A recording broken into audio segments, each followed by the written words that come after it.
यावर, आपका दाखिला फॉर्म जमा हो गया? आप ही नहीं हुआ। मैं लेट पहुंचा और यूनिवर्सिटी का एडमिशन सेशन बंद हो गया था। ये तो बहुत बुरी बात है। शुक्र करें कि आज एडमिशन का आखिरी दिन नहीं था, वरना लेट फीस जमा कर जानी पड़ती और वो अलग परेशानी होती। आपको टाइम से मैनेज करना चाहिए था और ये बहुत इंपॉर्टेंट पहलू है। जी आप ठीक कह रही हैं। मुझे खुद भी इस बात का अंदाजा हुआ।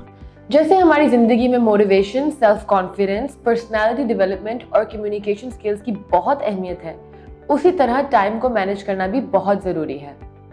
अक्सर लोगों को ऐसा लगता है कि वो अपनी ख्वाहिशात को इसलिए नहीं पूरा कर पाते क्योंकि उनके पास टाइम नहीं है, लेकिन ये मसला कम टाइम की वजह से नहीं बल्कि टाइम को सही मैनेज ना करने की वजह से आता है। पर आप ही वक्त को कैसे मैनेज किया जाए? अपने दिन को प्लान करें।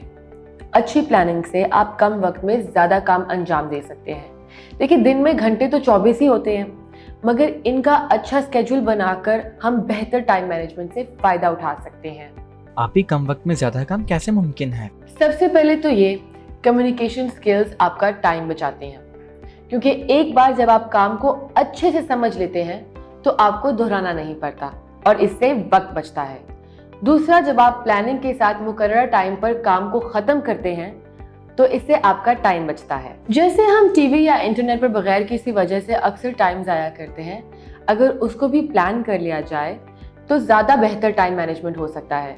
मिसाल के तौर पर जो आप टाइम बचाते हैं उसे पर्सनल डेवलपमेंट के लिए इस्तेमाल करें, जैसे किसी छोटे कोर्स में एडमिशन ले लेना, बुक रीडिंग, वॉक कर लेना, फैमिली या बच्चों को टाइम दे देना वगैरह। तीसरा, एक मखसूस वक्त को किसी काम के लिए मुख्तस करने से आप ज़्यादा अच्छा काम कर सकते हैं। यानी अपने कामों को वक्त का पाबंद बनाएं और कोशिश करें कि इस वक्त में कोई और काम ना करें और इसे बाकायदगी से फॉलो करें। अच्छा आप ही, वैसे मैंने खुद भी नोट किया है कि जिस दिन मैं प्लानिंग ना करूं तो अक्सर काम रह जाते हैं, जैसे आज फॉर्म जमा करवाना रह गया। बिल्कुल, टाइम मैनेजमेंट के लिए प्रॉपर प्लानिंग की ज़रूरत होती है। बुरी टाइम मैनेजमेंट की वजह से अक्सर आपके काम रह जाते हैं और अगले दिन पर चले जाते हैं और आहिस्ता आहिस्ता ये आदत बनना शुरू हो जाती है और लोग भी आपको बुरी टाइम मैनेजमेंट की वजह से जानना शुरू कर देते हैं। इसके अलावा अगर टाइम मैनेजमेंट को सही से मैनेज ना किया जाए तो ज़ाती काम और प्रोजेक्ट्स में ताखीर से हमारी रेपुटेशन खराब होती है और पैसे का भी हर्ज होता है। वो कहते हैं ना, टाइम इज मनी, यानी वक्त का सही इस्तेमाल पैसे की तरह अहम होता है।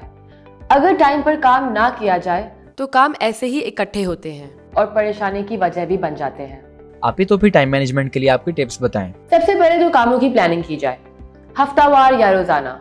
इसकी आप टू डू लिस्ट तैयार करें, यानी कामों की चेकलिस्ट। इस प्लानिंग के डिफरेंट तरीके होते हैं। बुनियादी तौर पर आप सबसे पहले हफ्तावार कामों की लिस्ट तैयार करें और फिर उसे अहमियत और वक्त के लिहाज से दिनों में तकसीम कर लें। इस तरह आपके पास हफ्तावार और डेली की टू डू लिस्ट आ जाएगी। ये लिस्ट कुछ ऐसी दिखती है। ये फॉर्मेट्स आपको एक प्लानर या नोटबुक की शक्ल में भी मार्केट में मिल जाते हैं। इसके अलावा स्मार्टफोन्स में भी कैलेंडर, नोट्स या टू डू लिस्ट के ऐप्स हैं और आप इनको भी इस्तेमाल कर सकते हैं। ये ऐप्स काफ़ी हेल्पफुल होते हैं। इनमें आप अपना स्केड्यूल भी बना सकते हैं और काम पूरा होने पर चेकलिस्ट भी मार्क कर सकते हैं। आप इस तरह तो हमारी जिंदगी काफ़ी पुरसकून और काम अच्छे से मुकम्मल हो जाएंगे। बिल्कुल यावर, चेकलिस्ट बनाने के बाद आप काम को प्रायोरिटाइज कर लें। जैसे मंडे को आपके पास 7 काम हैं, इनमें से कौन से 3-4 काम हैं जो सबसे इंपॉर्टेंट हैं, उन्हें आप पहले कर लें। आपकी जिंदगी में हर काम वक्त मांगता है, चाहे वो छोटा हो या बड़ा। उसे जरूरत के हिसाब से तरतीब दें। इसे प्रायोरिटी मैनेजमेंट कहते हैं। इस तरह आपके सब काम हो जाएंगे और आपको परेशानी भी नहीं होगी। हम आगे चलकर इस पर तफसील से बात करेंगे। आप ही बहुत शुक्रिया। मैं आज से ही अपनी टाइम मैनेजमेंट के लिए चेकलिस्ट बनाता हूँ और इसके तहत ही आज से अपनी ज़ाती ज़िंदगी में वर्किंग करूँगा और कल सुबह सही वक्त पर अपना फॉर्म भी जमा करवा दूँगा।